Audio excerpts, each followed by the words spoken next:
So, hi guys! I hope you all are very must. So, before starting the video, let me tell you that I scored 64 marks in my CA Foundation Business Laws with self study. I know ये बहुत ज़्यादा अच्छा score नहीं है, but if you want to pass the examinations, then this video is going to be very helpful for you because when I was in CA Foundation, मैं भी तुम्हारी तरह बहुत वीडियोस देखती थी, like how to memorize law, how to retain theory subjects, about mnemonics and all the things. Okay, so that's why मैंने try करा है कि इस वीडियो में मैं हर वो पॉइंट इंक्लूड कर दूँ जिसकी तुम लोगों को ज़रूरत है. एंड ट्रस्ट मी, अगर तुम इन सभी पॉइंट्स को फॉलो कर लेते हो ना तो तुम्हें एग्जाम्स क्लियर करने से कोई नहीं रोक सकता. Okay, so let's start the video at once. So the first thing, अगर तुम लोग न्यू हो CA फाउंडेशन में तो लॉ को स्टार्ट कहाँ से किया जाए. तो देखो यार, मैंने स्टार्ट किया था chapter number 1, that is Indian contract act. I know पहले बहुत ज़्यादा प्रॉब्लम आएगी, पहले समझ भी नहीं आएगा कि क्या चीज़ लर्न करनी है, क्या चीज़ नहीं लर्न करनी. तो देखो, बस तुम ना किसी भी टीचर को पकड़ लो और उनसे लॉ करना स्टार्ट कर दो, rather it be online teacher और ऑफलाइन टीचर. मैंने यूट्यूब से ही सारी प्रिपरेशन करी थी. तो मैं यूट्यूब से क्या करती थी, सपोज़ मैंने किसी टीचर का लेक्चर देखा है तो मैं सेम डे रिवीजन भी करती थी उस चीज़ की, जिसकी वजह से धीरे धीरे अपने आप ही आइडिया होने लग गया था कि कौन सी चीज़ इंपॉर्टेंट है और कौन सी चीज़ नहीं इंपॉर्टेंट. तो देखो, तुम कोई भी चैप्टर को पकड़ लो, बट अगर तुम सीरीज़ वाइज चलोगे तो ये बेस्ट रहेगा. ठीक है, अगर तुम लोग ऑफलाइन कोचिंग चाहते हो फिर तो तुम्हारे पास और ज़्यादा ऑप्शन नहीं है, तुम्हें उसी टीचर से ही स्टिक रहना पड़ेगा. बट अगर तुम लोग मेरी तरह यूट्यूब से स्टडी करते हो तो तुम क्या करो, एक बार किसी भी टीचर की वीडियो देख लो, अगर तुम्हें उनसे समझ आ रहा है तो वो चैप्टर उन्हीं से ही कंटिन्यू करो. बट अगर तुम्हें उन टीचर की समझ नहीं आ रही है तो तुम कोई और टीचर को देख लो. तो ज़्यादा चक्करों में पढ़ने की ज़रूरत नहीं है, तुम करना स्टार्ट करो, धीरे धीरे तुम्हें खुद ही पता चलता जाएगा कि कैसे क्या करना है. Got it? Now what next. Suppose तुमने एक चैप्टर फिनिश कर लिया है, उसके बाद क्या करना चाहिए. तो उसके बाद उस चैप्टर के बैक साइड पे जो क्वेश्चंस दिए होते हैं, प्रैक्टिकल प्रॉब्लम्स, MCQs और ट्रू फॉल्स भी होते हैं मे बी, तो उन सभी क्वेश्चंस को सॉल्व कर लो. हाँ, माना कि CA फाउंडेशन में MCQs नहीं आते, बट कॉन्सेप्ट क्लैरिटी के लिए बहुत इंपॉर्टेंट होते हैं. ओके, तो जितने भी प्रैक्टिकल क्वेश्चंस दिए हुए हैं उनमें से एक क्वेश्चन भी मत स्किप करना. जितने भी क्वेश्चंस दिए हैं सभी क्वेश्चंस को 3-4 बार तो तुमने करना ही है at least. Okay, should you make notes और नॉट. तो देखो, ये totally person to person depend करता है, बट अगर तुम नोट्स बना लेते हो तो बेस्ट है, बिकॉज एग्ज़ाम टाइम पे रिवीजन में बहुत ज़्यादा हेल्प हो जाती है. बिकॉज एग्ज़ाम डेज़ में तुम बुक लेके उसका एक एक पेज पलटने तो बैठोगे नहीं, और इतना सारा सिलेबस तुम कैसे रिटेन करोगे. तो बेस्ट है कि नोट्स बना लो. बट अगर तुम नोट्स नहीं बनाना चाहते तो एक हाईलाइटर लो और बुक पे ही तुम मार्क कर सकते हो बहुत सारी चीज़ें. ठीक है, एक वो तरीका भी है. बट टॉकिंग अबाउट मी, तो मैंने नोट्स नहीं बनाए थे. मुझे नोट्स का एक ऑलरेडी बनाया PDF मिल गया था टेलीग्राम से. इसके बारे में मैंने अपनी स्ट्रेटेजी वीडियो में भी मेंशन किया है. तो मैंने ICAI मॉड्यूल को सिर्फ 1 टाइम रीड किया था. उसके बाद जितनी भी रिविजन्स करी थी सिर्फ उन्हीं नोट से करी थी. इवन एग्ज़ाम डेज़ में भी मैं उन्हीं नोट से ही पढ़ के गई थी. तो तुम अपना देखो तुम्हें कैसे ठीक लगता है. तुम नोट्स बनाना चाहते हो तो डेफिनेटली बना लो, अगर नहीं बनाना चाहते तो बुक पे भी मार्क कर सकते हो, या फिर कहीं और से नोट्स मिल रहे हैं तो वो भी ले सकते हो. Now which book should you refer. तो देखो, तुम्हें कोई भी बुक रेफ़र करने की ज़रूरत नहीं है. मैंने ICAI मॉड्यूल के अलावा एक भी एक्स्ट्रा बुक को रेफ़र नहीं किया था, बिकॉज जितना भी प्रैक्टिस मटेरियल है सारा का सारा ICAI की वेबसाइट पे अवेलेबल होते हैं, जैसे कि past year questions, RTPs, MTPs और भी बहुत सारे कंटेंट अवेलेबल होते हैं. तो प्लीज़ किसी भी ऐसी वैसी बुक पे पैसे वेस्ट मत करना. ठीक है, तुम क्या करो, जो मटेरियल अवेलेबल होते हैं ना ICAI की वेबसाइट पे, उसका प्रिंट आउट निकलवा सकते हो और फिर उसको लिख के उसकी प्रैक्टिस करके देखो. RTPs को तो चलो इतना लिखने की ज़रूरत नहीं होती, तुम उन्हें रीड भी कर लोगे तो तुम्हें आइडिया हो जाएगा कि एग्ज़ाम में किस टाइप के क्वेश्चन पूछे जाते हैं. बट जो मॉक टेस्ट पेपर्स होते हैं, ICAI हर अटैम्प्ट से पहले 1 या 2 मंथ्स पहले अपने मॉक टेस्ट पेपर्स रिलीज़ करता है. और वो जो मॉक टेस्ट पेपर्स होंगे ना, तुम कुछ भी कर लो, उन मॉक टेस्ट पेपर्स को लिख के सॉल्व करना ही है. प्रॉपर 3 आवर्स का टाइमर सेट करो और जैसे तुम एग्ज़ाम हॉल में बैठते हो उसी तरीके से बैठो और उन मॉक टेस्ट पेपर्स को सॉल्व करो. एटलीस्ट 2 मॉक टेस्ट पेपर्स तो तुम्हें सॉल्व करके जाने ही है एग्ज़ाम से पहले, ओके। बिकॉज़ कई बार ऐसा होता है कि हम सोचते हैं कि हमारी तो बहुत प्रिपरेशन है, बट जब एग्ज़ाम में लिखने जाते हैं तो या तो हमें आंसर्स याद नहीं आ पाते, या फिर हमारी राइटिंग स्पीड कम रह जाती है, जिसकी वजह से हमारा पेपर ही स्किप हो जाता है। तो ये नौबत ना आए, इससे पहले ही खुद को प्रिपेयर कर लो, ओके। तो मैंने तुम्हें प्रिपरेशन के बारे में तो ऑलमोस्ट बता ही दिया कि कहाँ से स्टार्ट करना है और क्या क्या तुम्हारी अप्रोच रहनी चाहिए। Now let's talk about the section numbers. देखो, लॉ में बहुत सारे सेक्शन नंबर्स हैं, और अगर तुम लोग सभी सेक्शंस लर्न करने बैठोगे ना तो दिमाग में खिचड़ी पक जाएगी। तो इससे अच्छा है सेक्शन नंबर्स छोड़ दो। देखो, उसके अपने फ़ायदे हैं। अगर तुम लोग एग्ज़ाम में सेक्शन नंबर भी लिख के आते हो तो एग्जामिनर इम्प्रेस हो जाता है कि यार इस बच्चे को कितना पता है, और तुम्हें एक्स्ट्रा मार्क्स डेफिनेटली मिलते हैं। बट अगर तुम लोग गलत सेक्शन लिख देते हो ना तो तुम्हारा पूरा का पूरा क्वेश्चन ही गलत कर देगा वो, और अंडा मिलेगा अंडा। इसलिए अच्छा है कि तुम सेक्शन नंबर्स मत लिखना। अगर तुम लोग 100% श्योर हो फिर ही वो सेक्शन लिख के आना एग्ज़ाम में। बट अगर तुम्हें 0.1% भी डाउट है ना तो मत लिखना।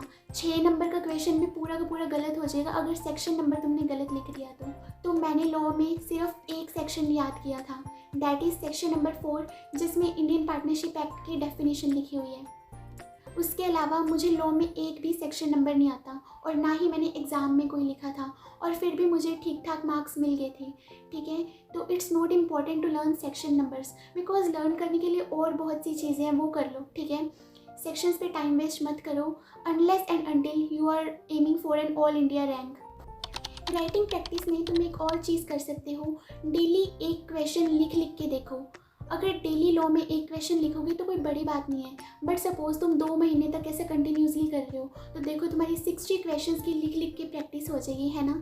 अगर ज़्यादा कर रहे हो तो और भी बढ़िया बात है, बट ट्राई करो कि डेली एक कोई भी रैंडम क्वेश्चन, चाहे किसी रिवीजन टेस्ट पेपर में से उठा लो, कोई पास्ट ईयर क्वेश्चन उठा लो, तुम्हारी ICAI बुक से ही कोई क्वेश्चन उठा लो, बट डेली एक क्वेश्चन की लिख के प्रैक्टिस करो, ठीक है। तुम क्वेश्चन रीड कर लो, उसके बाद उस क्वेश्चन को अपनी लैंग्वेज में फ्रेम करने की कोशिश करो, और उसके बाद उसके सॉल्यूशन से चेक करो और देखो कि तुमने कहाँ कहाँ मिस्टेक करी है। तुम देखना पहले दिन और 15वें दिन कितनी ज़्यादा इम्प्रूवमेंट देखने को मिलेगी तुम्हें। Do you need to write exact language in exams? तो देखो, ये बहुत ज़्यादा कॉमन क्वेश्चन है। तो मैंने क्या किया था, मैंने एग्जैक्ट लैंग्वेज नहीं लिखी थी, because word to word ditto same to same copy करके चेपना ये आसान नहीं है। तो क्या करो, डेफिनेशंस लर्न कर लो।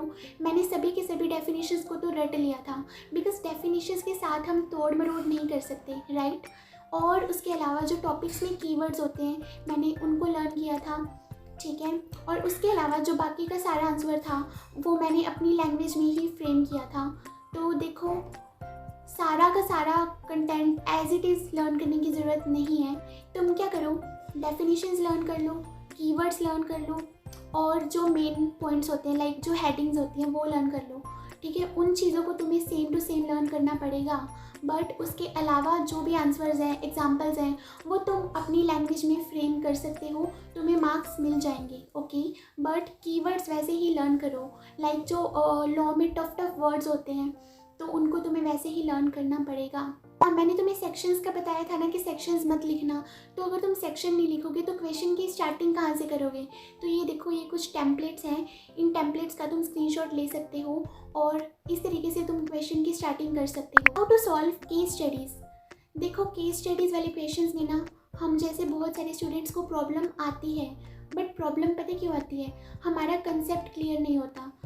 और तुम्हें पता है केस स्टडीज़ ना डायरेक्ट क्वेश्चन से ज़्यादा इजी होती है, बिकॉज उसमें हम थोड़ा सा पर्सनलाइज लिख सकते हैं। बट अगर सपोज तुमसे कोई भी डायरेक्ट क्वेश्चन पूछ लिया, suppose order pass by tribunal पूछ लिया, तो तुम्हें एग्जैक्ट सारे के सारे पॉइंट्स वैसे ही लिखने पड़ेंगे। बट अगर कोई केस स्टडी आ गई तो तुम थोड़ा बहुत ऊपर नीचे कर सकते हो चीज़ों को, वो चल जाते हैं। बट केस स्टडी से डर पता क्यों लगता है, क्योंकि हम उसे समझ ही नहीं पाते हैं क्वेश्चन पढ़ के। तो क्या करो, तुम कॉन्सेप्ट को समझने की कोशिश करो, ठीक है।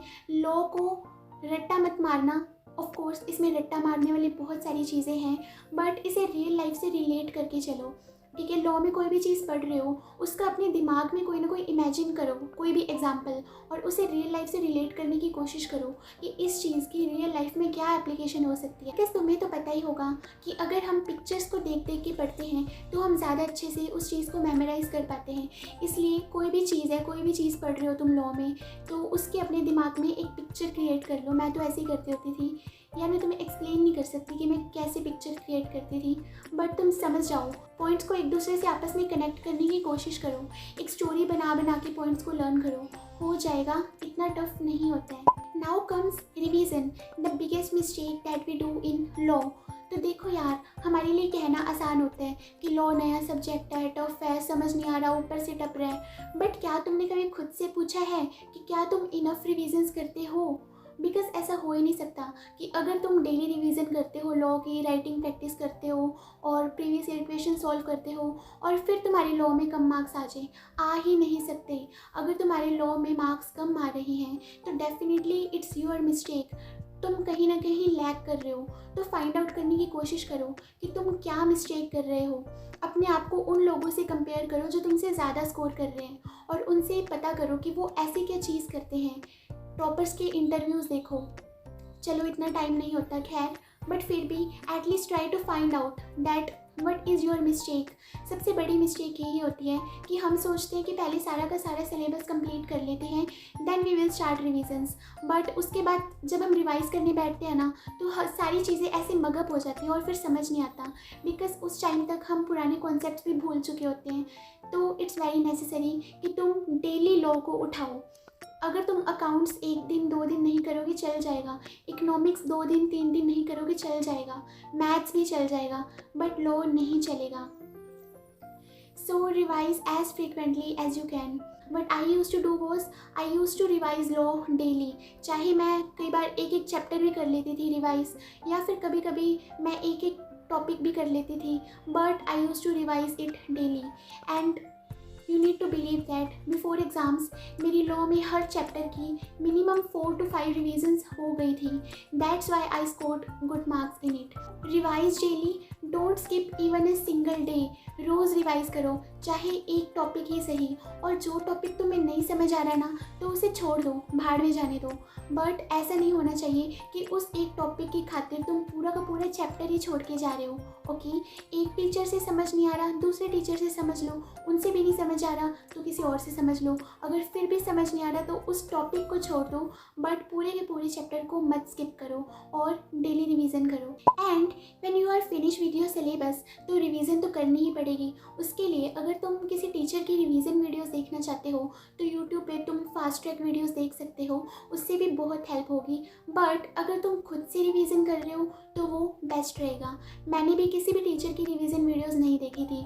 Once my syllabus was done I just quit YouTube and then I did every revision by myself only. और अगर तुम्हें वैसे याद नहीं होता तो बोल बोल के पढ़ो, बिकॉज कई बार ऐसा होता है हम जैसे रीड कर रहे हैं तो हम फिजिकली तो वहाँ प्रेजेंट हैं बट मेंटली हमारा दिमाग कहीं और ही चल रहा है, या फिर हम ओवर थिंकिंग करने लग जाते हैं। This was what use to happen with me, so that's why I use to speak loudly while I was trying to memorise law. और इससे क्या होता है, जब तुम बोल बोल के पढ़ते हो ना तो तुम्हारा ध्यान किसी और जगह पे नहीं जाता। तो ट्राई करके देखना, पहले पहले तुम्हें ऑकवर्ड लगेगा बट बाद में तुम्हारी हैबिट हो जाएगी। मेरी ऐसी हैबिट हो चुकी है कि मैं अकाउंट्स को भी बोल बोल के पढ़ती हूँ। तो बोल बोल के पढ़ो। और एक और अप्रोच तुम फॉलो कर सकते हो कि जैसे तुम किसी को समझा रहे हो, बिकॉज कई बार ऐसा होता है कि अगर हमें किसी को कोई बात समझानी होती है तो चाहे उस चीज़ के बारे में हमें घंटा नॉलेज ना हो बट हम उसे बहुत अच्छे से एक्सप्लेन कर पाते हैं। तो एक इस अप्रोच से भी तुम स्टडी कर सकते हो। मैं लॉ को बोल बोल के पढ़ती थी और खुद को ही समझाती रहती थी। एक और बहुत कॉमन चीज़ तुमने सुनी होगी, दैट इज़ निमोनिक्स। तो देखो, निमोनिक्स वैसे तो थ्योरी सब्जेक्ट्स को रिटेन करने के लिए ही बनाए जाते हैं, बट तुम खुद सोचो कि तुम्हारा सिलेबस कितना सारा है, और अगर तुम सारे सिलेबस के लिए निमोनिक्स याद करने बैठ गए तो तुम मतलब पूरे मैस्ड अप हो जाओगे। तो इससे अच्छा निमोनिक्स को मत याद करो, अपने खुद की कोई क्रिएटिविटी से पॉइंट्स को एक दूसरे से लिंक करके कनेक्ट करके और फिर याद करने की कोशिश करो। एक स्टोरी टाइप बना के और उसको याद करने की कोशिश करोगे तो तुमसे जल्दी हो जाएगा। ओके, तो सभी पॉइंट्स को एक दूसरे से रिलेट करके और फिर पढ़ो उसे। How to retain but you have studied. तो देखो, हम जब रिवीजन करते हैं हम क्या करते हैं, पॉइंट्स पढ़ते रहते हैं। ठीक है, पढ़ लिया, पढ़ के सारा चैप्टर ख़त्म कर दिया और चलो जी हो गया। बट अगले दिन जब खोला तो एक भी पॉइंट याद नहीं आ रहा। तो ये मेरे साथ होता था। So what I use to do was I try to retain things. Suppose मैंने एक वॉइड एग्रीमेंट वाला टॉपिक पढ़ा है तो उसके 5 से 7 पॉइंट्स हैं, है ना। तो पहले मैं उन सभी पॉइंट्स को रीड करूँगी, उसके बाद मैं क्या करूँगी, नोटबुक बंद कर दूँगी और फिर मैं उन सभी पॉइंट्स को दोबारा से रिकॉल करने की कोशिश करूँगी कि क्या जो मैंने अभी अभी पढ़ा वो मेरे को याद है या नहीं। अगर याद हुआ तो ठीक है, मैं अगला टॉपिक पे जंप कर जाऊँगी, बट अगर याद नहीं हुआ then I will read the same topic again. Okay, तो सिर्फ रिवाइज मत करो, उसे अपने दिमाग में स्टोर करने की कोशिश करो। बुक बंद करो और देखो, सोचो कि क्या तुमने जो अभी अभी पढ़ा है, are you able to recall it or not. Last message from me to you. देखो, हमें पता है कि सीए फाउंडेशन में law is a very new subject. हमने आज से पहले इस सब्जेक्ट को कभी नहीं पढ़ा, तो it's quite natural to feel a little bit afraid कि क्या हम इस सब्जेक्ट को कर पाएंगे। तो देखो यार, तुम खुद सोचो, जब हम स्कूल डेज़ में होते थे तो हर न्यू क्लास की स्टार्टिंग में हमें न्यू बुक्स देख के ऐसा नहीं लगता था कि यार ये क्या आ गया, कैसा सिलेबस है ये। तो देखो, जब हमें first time second third class में साइंस सब्जेक्ट से इंट्रोड्यूस करवाया गया था तब हमें लगा था ना कि यार ये कौन सा सब्जेक्ट आ गया नया। 11th क्लास में जब पहली बार अकाउंट्स की बुक देखी थी तो देख के लगा था ना यार इतनी मोटी बुक है। और 12th क्लास में एक नहीं, अकाउंट्स की 3 वॉल्यूम्स थी, तो हमें लगा था ना कि यार 11th में तो एक ही बुक थी, वो तो ईजी सी थी, अब ये 3 वॉल्यूम्स कर पाएंगे या नहीं। But what was the result, हम उस चीज़ को कर पाए थे ना। और ईयर के एंड तक हमारी उन सभी टॉपिक्स पे बहुत ज़्यादा ग्रिप बन गई थी, राइट। सबके लिए डिफ़िकल्ट टॉपिक्स अलग अलग होंगे, बट मेरे लिए डेप्रिसिएशन था। डेप्रिसिएशन में जब हमने स्टार्टिंग में करा होगा तो बहुत सारे स्टूडेंट्स को टफ़ लगा होगा वो टॉपिक। तब हमें लगता था ना यार ये कैसे करेंगे, ये तो बहुत टफ़ है, यार पार्टनरशिप अकाउंट्स तो बहुत ज़्यादा ही टफ़ है। But what was the result, हम उस चीज़ को कर पाए थे ना। ईयर के एंड तक हमें ऑलमोस्ट सभी टॉपिक्स आने लग गए थे ना। हमें वो चीज़ें खुद ही रिटेन हो गई थी ना। हमारी इकोनॉमिक्स में एक बुक होती थी, इंडियन इकोनॉमिक डेवलपमेंट, तो उसमें कितने सारे चैप्टर्स थे, कितना कुछ मेमोराइज करने वाला था, वो भी तो थ्योरी सब्जेक्ट था। बट ईयर एंड तक आते आते स्कूल वालों ने हमारे इतने सारे यूनिट टेस्ट लिए, मिड टर्म्स लिए, प्री बोर्ड्स लिए, तो इतने सारे टेस्ट के बाद हमें वो चीज़ खुद ही रिटेन हो गई थी। तो बस यही सोच के लॉ भी पढ़ लो, तुम्हारे लिए न्यू सब्जेक्ट है। अकाउंट्स भी कभी न्यू सब्जेक्ट होता था, कभी कभी छोटी क्लासेस में मैथ्स भी हमारे लिए न्यू सब्जेक्ट था। तो देखो, अगर हम कोई नई शुरुआत करते हैं ना, वो टफ़ लगती है बट वो आसान बन जाती है अगर हम उसे रेगुलरली रिवाइज करते रहें, उसकी रेगुलरली प्रैक्टिस करते रहें। ठीक है, तो वो तुम्हारी मर्ज़ी है, तुम लॉ को रो के पढ़ना चाहते हो, हंस के पढ़ना चाहते हो, करना तो पड़ेगा। अगर तुमने सीए फील्ड में एंटर किया है तो लॉ सीए फाइनल तक साथ ही रहेगा। So it's completely our choice कि हम इसे हंस के या रो के या गुस्से से कैसे मर्जी पढ़ना चाहते हैं। बट यही सोच लेना कि it's a new subject. Her class में हमें ऐसे लगता था कि हमसे न्यू सब्जेक्ट नहीं हो पाएगा। मैथ्स की न्यू प्रॉब्लम्स हमारे सामने आती थी तो पहले नहीं हो पाती थी, बट बाद में सब कुछ समझ आने लग जाता था ना। तो बस यही लॉ के साथ है, पहले तुम्हें नहीं समझ आएगा, पहले तुम बहुत ज़्यादा डायरेक्शन लेस होगे, तुम्हें पता नहीं होगा कि अब कहाँ करना है, अब कैसे करना है, अब क्या करें, कैसे प्रेजेंट करने हैं आंसर, कैसे लिखना है। बट स्लोली सब कुछ समझ आने लग जाता होता है। ठीक है, the same happen with me. मुझे भी बिल्कुल समझ नहीं आता था तुम्हारी तरह कि कहाँ से स्टार्ट करूँ, आंसर कैसे लिखूँगी, ये तो नया सब्जेक्ट है। But with regular revisions it became easy for me and it was my favourite subject in CA foundation. तो बस इसी अप्रोच के साथ पढ़ो कि ये देखो कि तुम्हें लॉ में कितना कुछ सीखने को मिलेगा। ठीक है, तो नॉलेज के पर्पज़ से पढ़ो। ऑफ कोर्स लॉ में बहुत सारी चीज़ें हैं, बहुत सारी डेफिनेशंस हैं जिनके तुम्हें रट्टे लगाने ही पड़ेंगे, बट फिर भी try to relate it to the real life. Okay, तो न्यू सब्जेक्ट देख के घबराना नहीं है, because new starting always seems tough, but with regular practice it becomes a cake walk. Okay, तो रेगुलर रिविजन्स करते रहो, प्रैक्टिस करते रहो, और राइटिंग प्रैक्टिस को इग्नोर मत करना। और कोई एक्स्ट्रा बुक लेने की ज़रूरत नहीं है तुम्हें, और सिर्फ रिवाइज मत करना, उस चीज़ को रिटेन करने की कोशिश करना। ठीक है, and I'll make a separate video for all the subjects presentation and exam tips वगैरह वगैरह. So अगर तुम लोग वो वीडियो देखना चाहते हो, so you can subscribe to my channel so that whenever I upload the video you will get notified about the same. So in this video I have tried to cover each and everything that I followed during my preparations. So आशा करती हूँ कि ये video तुम्हारे लिए helpful रही होगी. और किसी टॉपिक पे वीडियो चाहिए हो तो बता देना, ठीक है. सो बहुत सारी वीडियोस देखने की ज़रूरत नहीं है, ओके. तुम्हें पता लग गया ना कि कैसे क्या करना है. अब ये वीडियो बंद करो और पढ़ने बैठ जाओ, ठीक है. और जो टिप्स मैंने बताई उन्हें फॉलो करना और बताना कि क्या वो तुम्हारे लिए इफ़ेक्टिव रही या नहीं, okay. So that was all for today's video. So till then take care, see you soon and bye bye.